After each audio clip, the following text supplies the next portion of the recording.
Okay, Johnny Wunder with Golf WRX. What a day. Bryson DeChambeau, BAD, won his first major. One of the most impressive final rounds probably ever. But the guy that I know, my buddy over at Cobra, Mr. Benny Schomin, the manager of tour operations or whatever they call you, Benny. Benny, what's going on over there? Yeah, that's close enough, bud. So let's start with you. How you feeling? This is a big deal.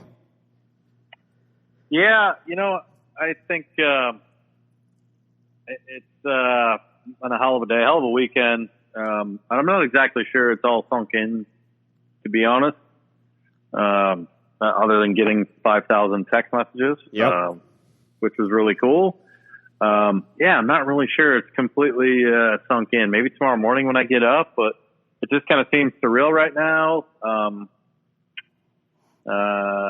Obviously I didn't hit any shots, but I do feel like I have something to do when it comes to team performance. So it's pretty cool, man. It's gratifying, super gratifying. Well, yeah, and especially like for the people that don't, I've talked to a lot of tour reps and stuff, but there's big staffs and small staffs. Cobra has what they would call a smaller staff. So Ben's job on tour is, you would think if he only has 4 or 5 players that he works with like on staff, you're in the mix on everything. So, when Bryson makes a shift here or a shift there, it's you that has to make the shift with him. And, it's not like a team that you bring in, it's you.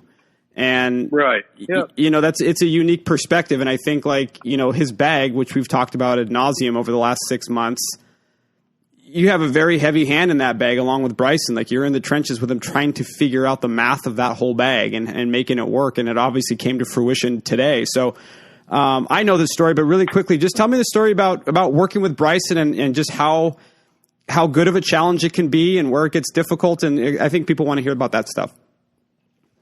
I think most things actually are more of a challenge when it comes to just working with Bryson in general. It's got its own inherent challenges. Obviously, the one length is part of it. And then, he has an idea of what he wants to do. And, I think that was one of the things I took away from today was, he's obviously got a mindset and he's got his goals, but how he gets there may be a little bit different than everyone else. And, I've never been one to say, no, that's not going to work. I mean, I'm just trying to help and be along for the ride. And if there are things that maybe I personally don't think make sense, then I'm going to raise my hand and we're going to talk about it. But for the most part, it's day in and day out. He's definitely more challenging than most. Sometimes it's maybe something that he's particularly looking for or he's trying to do, and we're trying to get that result out of a golf club, which may or may not actually be attainable. So there's definitely a lot of challenges that go along with, looking after him and making sure that every club in that bag is the right club in that bag for him. We're going to get into his bag in a second, but, working with Bryson, can you take anything that you discover working with Bryson to the rest of your players? Or is he complete island? I mean, is it he's one project over here and then there's a tour project and there's a Bryson project? Do they ever transfer over? Yeah. I mean, that's actually a really good question. I'm not going to say that they don't transfer over. I guess there are some things that are inherently unique to him. Obviously now, with where we're at with his driver being at, 5.5 degrees, that driver specifically, I don't think is really going to help anyone else other than say, maybe a guy like Jason Zubak or Kyle Berkshire. But everything else, there is some things that definitely have some, I guess, transferable, uniqueness to them. So, yeah, I mean, do some of the things move on beyond just him? Yes. How many of them? I couldn't really tell you. I couldn't really pinpoint it. I guess if I thought about it, I could probably give you a little better answer. But he's not on an island by himself, which is good because those things help translate into us making better golf clubs for everyone else. Right. Now, does he's obviously the big equipment story with Bryson's always been the one length thing, and I'm not going to get into that because everybody kind of knows the idea behind that. But he's got a really interesting setup. The driver's 5.5 degrees, but then he goes like 3-wood and then 3-wood mimicking a 5-wood type setup. So explain to me what he does, with his fairway woods, which I think is a really interesting story. So explain that, the why and the how of that. Sure. It's actually, on paper it looks a little confusing, and I'm often fielding calls or more emails or texts from a writer like yourself trying to get some explanation of why he basically has 2 3-woods in the bag. So this come about actually fairly recently. So we get back after our quarantine break, and we're myself and James Posey, who's a tech out on tour, and we were there in Dallas like a week in advance, maybe not, like 5 days in advance of the Colonial Tournament. And we had all kinds of prototype things that we had been working on for months prior that had come in. And, now was actually our time to get an idea of these things work. One of them actually happened to be the driver that he's playing now, thankfully. And, we were there, we were working on everything. We also had some irons to test and yada, yada. So, through the course of those few days, there were times when his 5-wood, which was actually an SZ Tour 5-wood, he's like, I feel like maybe it's spinning a little too much. I want to get a little bit more out of it. And I was like, well, you're at 16 degrees, bud. So it was actually on the low end to begin with. It was, a lower lofted head than we even sell typically. I mean, 16 degrees is really a high lofted 3-wood. Right. So, we got to Colonial, and, Tuesday hit it, and for the most part, it was pretty good. He still kind of was like, maybe it could be a little lower, but it wasn't a huge issue. So he goes out and plays Thursday, and after his round Thursday, he's like, man, there was a couple times today I literally need to squeeze like 5 to 10 more yards out of it. What can we do? And I was like, well, swing harder. I mean, no, I was like, this is not. I'm like, I can put a 3-wood head on there.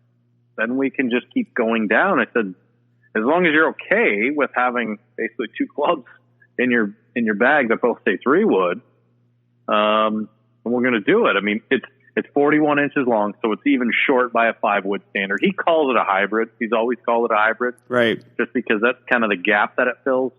But he's always played with a 5-wood of some sort. So, for us, it's always been the Tour 5-wood, so the smaller headed 5-wood. But he plays it short, so. And that's a smaller profile head to begin with. So it's, I guess from an appearance standpoint, there's nothing startling about it. It just happens to be like he plays it at 13.5 or 14. Right. So, and that gets him the distance that he's looking for. So, I mean, I know it sounds awkward if you look at, or it reads awkward if you're looking at his specs. You're like, why does this guy have 2 3-woods? But that's the reason. And then his Gamer SZ Tour 3-wood is a strong lofted 3-wood at about 11.5. So that gives him a good gap between driver, his fairway wood, his 3-wood, and his 5-wood.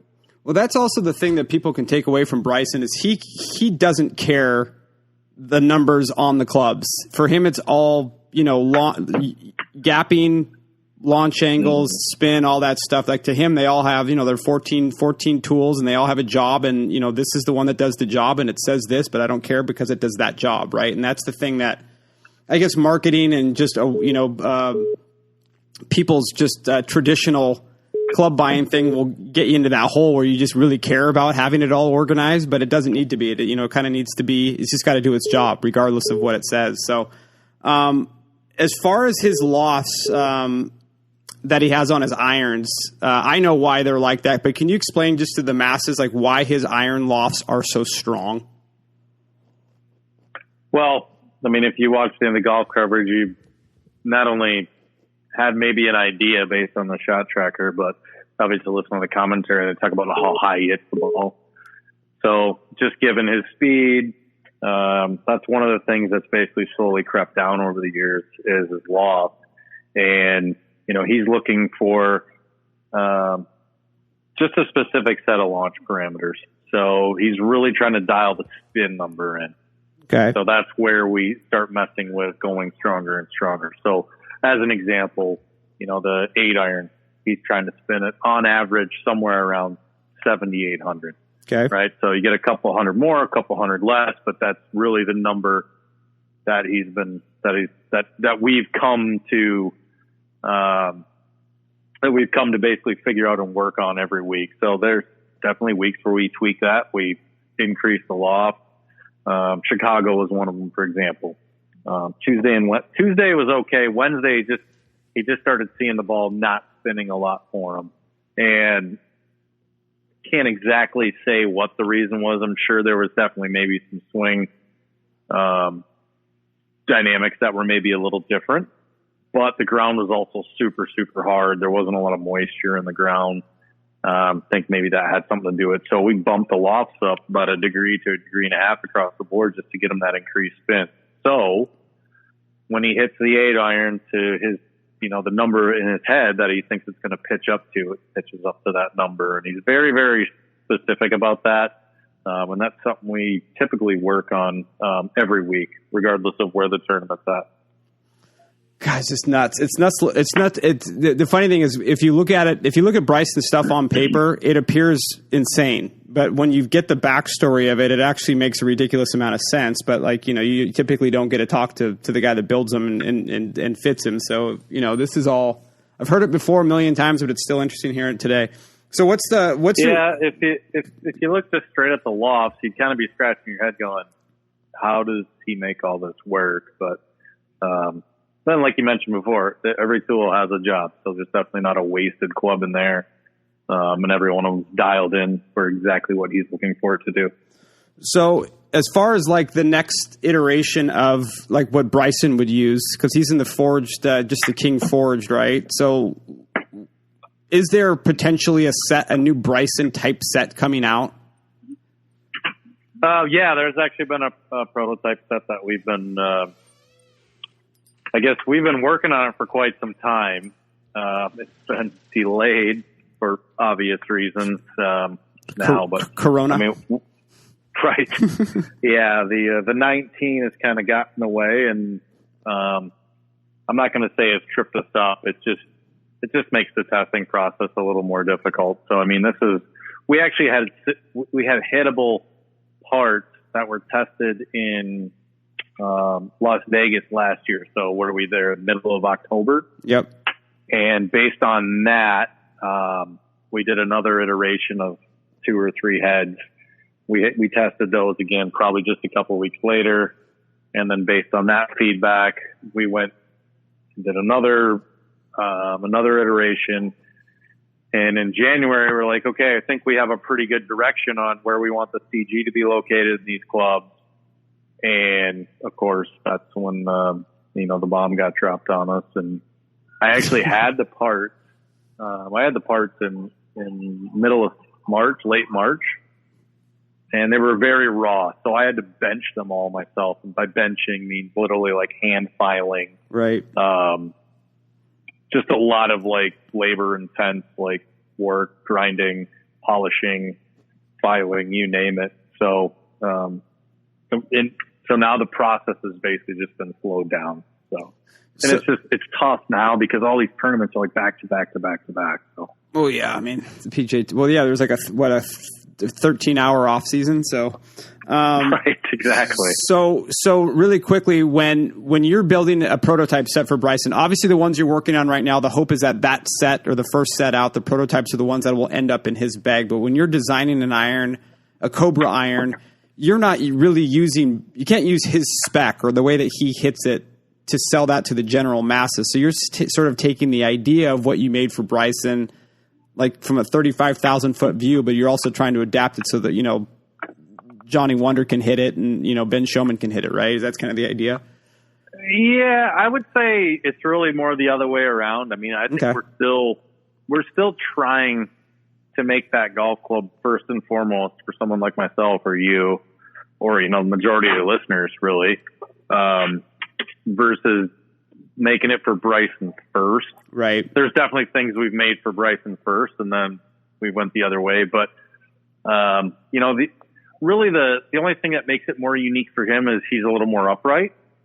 So as long as we know we have that parameter in there from a CAD file standpoint that we can continue to bring the line angle up, really all the other stuff is very similar, especially with the one line. We want the 4 and 5 and 6 irons to have a lower CG and be easier to get the ball airborne.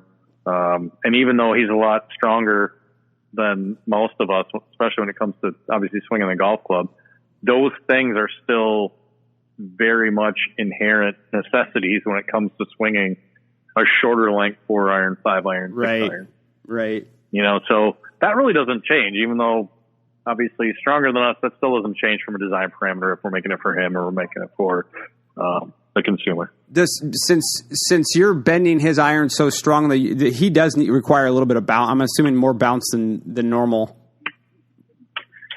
Yeah, so that was that was one of the things that as he was getting stronger and we were having to bend stronger and stronger, obviously, as those two things.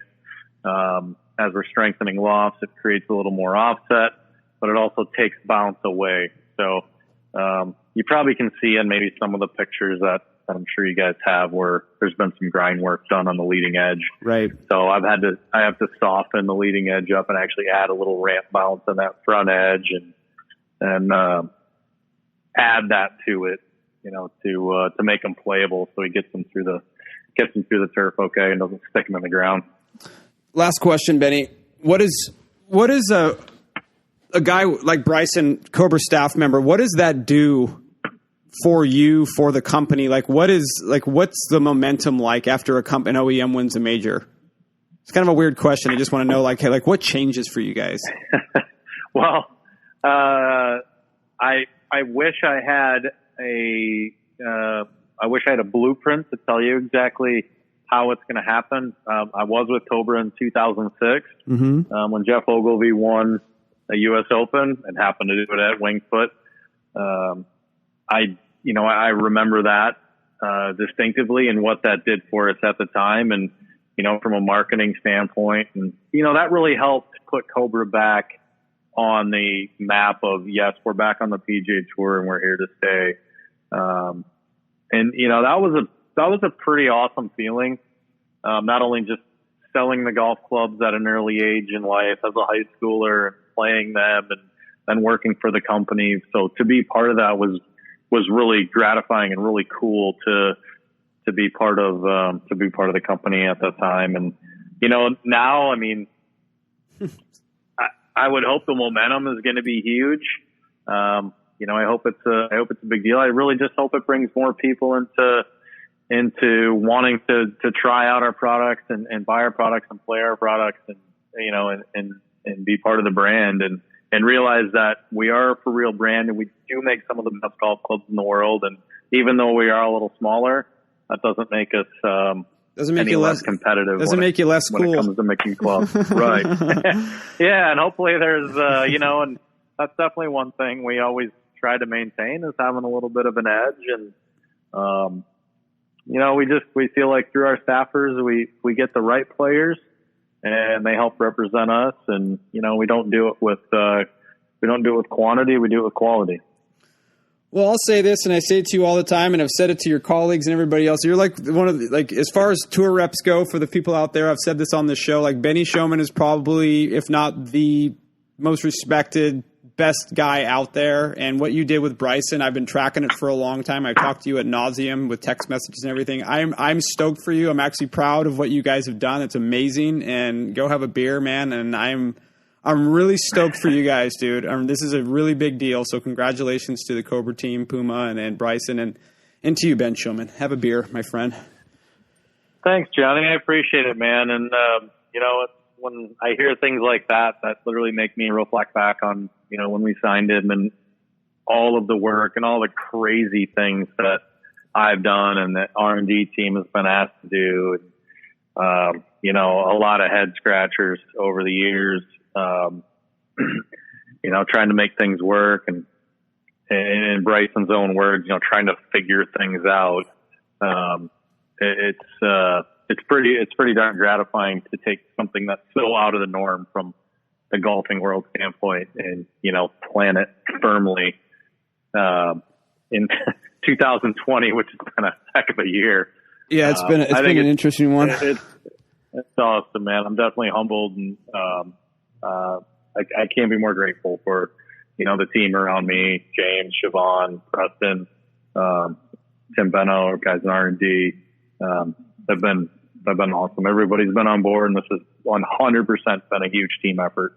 Yeah, I suspect Bryson would need. It takes a team effort. I've met Bryson a few times, and he's it's a big horse to ride. It requires a jockey and a good trainer, a guy feeding him apples, and it's not. He's not your normal guy. Well, get some rest, dude. Have a great rest of the weekend. I think you guys pick up in about another 10 days, so you get another 10 days at home with your family, and enjoy it, man. It's a big deal. Well, thanks, bud. I appreciate it. Take care of yourself, my friend. I'll talk to you very soon. All right, we'll be in touch. Thanks, Benny. I'll talk to you. All right. Bye. See you, bub.